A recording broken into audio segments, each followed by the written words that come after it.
Saudara Partai Bulan Bintang meminta selebritas Aldi Taher segera menentukan sikap terkait dengan namanya yang terdaftar sebagai bakal caleg di dua partai politik berbeda. PBB menegaskan Aldi harus mengundurkan diri dari Perindo jika ingin tetap menjadi bacalek Partai Bulan Bintang. PBB menyebut hingga kini Aldi Taher masih menjadi salah satu pengurus pusat PBB sebagai Ketua Bidang Seni Budaya dan Ekonomi Kreatif. PBB mengungkapkan hingga saat ini saudara Aldi Taher belum memberi surat pengunduran diri dari PBB.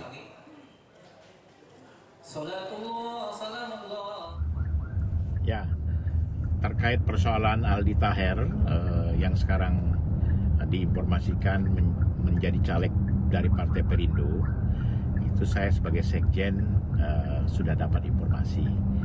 Tetapi sampai hari ini Aldi Taher belum mengirimkan surat pengunduran diri kepada DPP PBB karena beliau masih terdaftar sebagai salah satu ketua bidang di Dewan Pimpinan Pusat Partai Bulan Bintang sebagai bidang seni dan budaya serta ekonomi kreatif.